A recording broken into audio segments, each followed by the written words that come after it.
Hello students, आज की इस वीडियो में आपको बताने वाला हूँ कि फ्यूचर परफेक्ट कंटीन्यूअस टेंस के इंट्रोगेटिव सेंटेंस यानी कि प्रश्नवाचक वाक्यों को कैसे आप पहचानेंगे और पहचानने के साथ साथ हिंदी वाक्यों को इंग्लिश में कैसे बदलेंगे।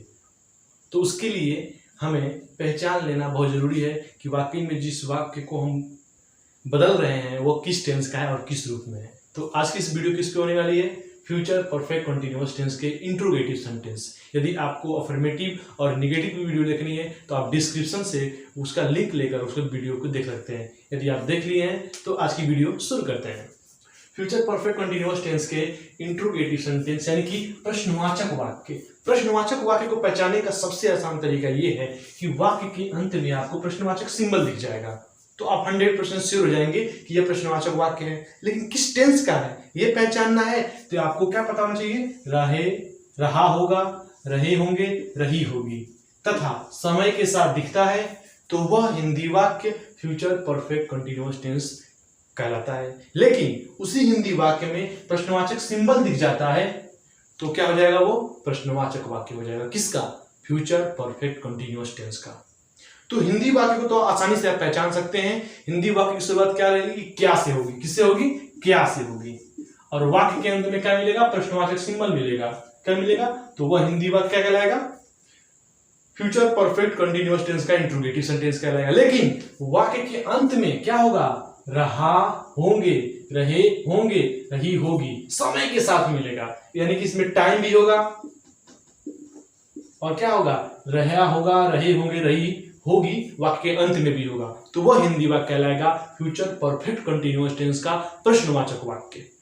आपको हमको लगा समझ में आ गया होगा। तो हिंदी वाक्य तो आप आसानी से पहचान सकते हैं, लेकिन इंग्लिश वाक्य को कैसे पहचानेंगे? कोई इंग्लिश सेंटेंस मिलता है तो उसे कैसे पहचानेंगे कि यह English sentence future perfect continuous tense का इंट्रोगेटिव सेंटेंस है कि नहीं है। तो उसे पहचानने के लिए आपको जो स्ट्रक्चर है इंग्लिश का उसे पता होना चाहिए। वो स्ट्रक्चर क्या है देखते हैं ध्यान से आप देखेंगे। उसकी शुरुआत किससे होगी? विल या फिर शैल, या तो विल या shall plus subject plus had plus been plus main verb की फर्स्ट फॉर्म में ING plus object plus since या for plus time plus other word plus question mark. इस बात का बहुत ध्यान रखेंगे, किसी भी प्रश्नवाचक वाक्य के अंत में आपको क्या मिलेगा? प्रश्नवाचक सिंबल दिखाई देगा। लेकिन हम पढ़ रहे हैं फ्यूचर परफेक्ट कंटीन्यूअस टेंस, तो उसमें आपको क्या होगा? विल शैल होगा, सब्जेक्ट होगा, हैव बीन और मेन की फर्स्ट फॉर्म में ING होगी। उसके बाद आपको ऑब्जेक्ट दिखेगा या सिंस या फॉर में से कोई एक, time, other word plus question mark. अगर कोई भी इंग्लिश सेंटेंस इस स्ट्रक्चर को मैच करता हुआ, इस फार्मूले को मैच करता हुआ दिखता है तो आप 100% श्योर हो जाएंगे कि वह English sentence future perfect continuous tense कहलाएगा। तो आप आसानी से हिंदी वाक्यों को भी पहचान सकते हैं, इंग्लिश वाक्यों को भी पहचान सकते हैं, और हम आपको एग्जाम्पल की मदद से पहचानने से लेकर उसको हिंदी से इंग्लिश से बदलने तक सारी प्रक्रिया बताएंगे। आप ध्यान से देखेंगे। तो इससे पहले कि मैं एग्जाम्पल बताऊं, आप क्या करेंगे? इस स्ट्रक्चर का स्क्रीनशॉट ले लेंगे और याद करने में आपको आसानी होगी। तो आप स्क्रीनशॉट ले लीजिए, हम चलते हैं एग्जाम्पल पे।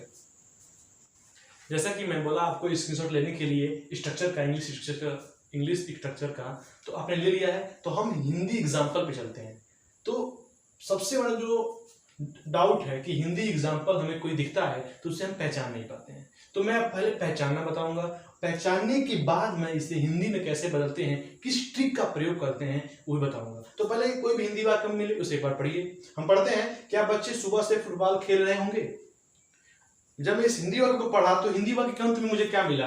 प्रश्नवाचक सिंबल मिला, रहे होंगे मिला। इसमें कहीं समय दिख रहा है आपको? बिल्कुल सुबह से। आपको यहाँ पे टाइम भी मिल गया, तो हमें टाइम भी मिला, रहे होंगे मिला और प्रश्नवाचक सिंबल भी मिला। इसका मतलब हम पहचान से मैच कराएं, ये है पहचान। इसे थोड़ा मैच कराएं, रहा होगा, रहे होंगे, रही होगी। क्या है यहाँ पे? रहे होंगे। एक मिल गया, समय है यस टाइम, तथा समय के साथ समय मिल गया। उसके बाद प्रश्नवाचक सिंबल, तो हम पढ़ रहे हैं इंट्रोगेटिव, प्रश्नवाचक सिंबल ये भी मिल गया। इसका मतलब 100% यह हिंदी वाक्य फ्यूचर परफेक्ट कंटिन्यूअस टेंस का इंट्रोगेटिव हिंदी वाक्य है। पहचान लिए? जब इसे हम पहचान लेते हैं तो इसे बदलना हमारे लिए बहुत इजी हो जाता है। उसके लिए आपको बस 3 चीजें बहुत महत्वपूर्ण जाननी जरूरी है, सब्जेक्ट ऑब्जेक्ट मेन वर्ब, बस 3 चीज ढूंढनी है इसमें। और सब्जेक्ट ऑब्जेक्ट मेन वर्ब क्या होता है मैं अभी बता देता हूं। सब्जेक्ट में होता है कर्ता, ऑब्जेक्ट मतलब होता है वस्तु, और मेन वर्ब होता है मुख्य क्रिया। ये 3 चीज हिंदी वाक्य में ढूंढना है, आप आराम से इसे बदल सकते हैं। चलिए ढूंढते हैं 3 चीजों को। सब्जेक्ट, कर्ता क्या है, इसमें कौन काम को कर रहा है? क्या बच्चे सुबह से फुटबॉल खेल रहे होंगे? यानी कि बच्चे ही कार्य को कर रहे हैं, बच्चे ही फुटबॉल खेल रहे हैं। इसका मतलब बच्चे क्या होंगे वाक्य के? सब्जेक्ट।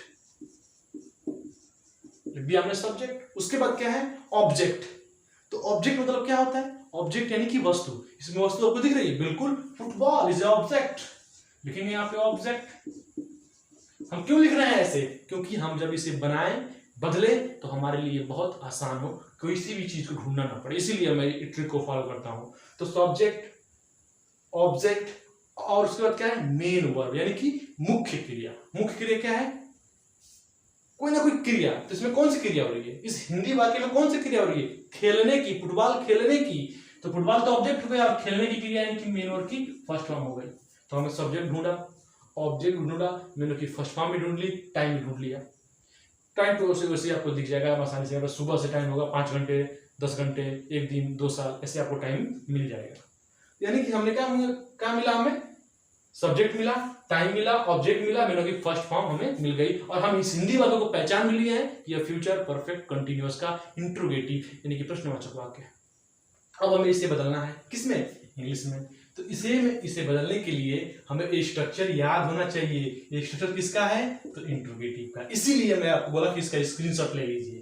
स्क्रीनशॉट ले लिए होंगे तो आप इसे याद कर लेंगे, लेकिन मैं इसे कैसे बदलते हैं, कैसे इसे यूज करते हैं, मैं बताता हूं। देखिए इस फार्मूले में विल या सेल, विल सेल में से कोई एक लगता है। तो जो सेल है ना, इसको आप एक समझिए कि सेल लगता है आई के साथ और वी के साथ। यानी कि कोई भी सब्जेक्ट आई और वी होगा तो उसके साथ सेल कंफर्ट है, उसके साथ हमेशा लगता है। बहुत कम ऐसे चांस होते हैं जिसमें लगता है। तो आप समझ लीजिए कि विल जो है इन दोनों को छोड़कर बाकी सबके साथ विल लगता है। इसका मतलब यहाँ पे बच्चे हैं, सब्जेक्ट है बच्चा, इसके साथ क्या लगेगा? विल लगेगा। यहाँ पे लगाएंगे विल, लग गया विल। उसके बाद क्या है? सब्जेक्ट। तो सब्जेक्ट हमें ढूंढ रखा है ट्रिक के माध्यम से, इसीलिए मैं बोला था कि इसको आप फॉलो करेंगे। तो यहाँ पे लिखेंगे चिल्ड्रन,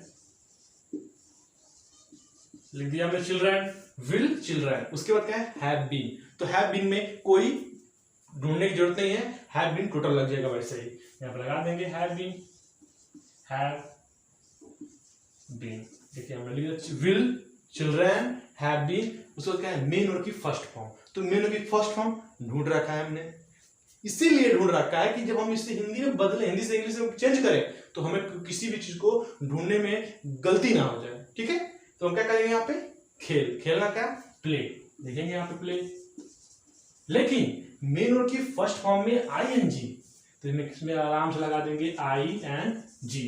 हो गया will children have been playing. उसके बाद क्या है? ऑब्जेक्ट। ऑब्जेक्ट हमें ढूंढना नहीं पड़ेगा, हमने ढूंढ रखा है क्या? फुटबॉल। लिखेंगे फुटबॉल, लिख दिया हमने फुटबॉल, फुटबॉल हो गया। उसके बाद क्या है? ऑब्जेक्ट के बाद सिंस या फॉर।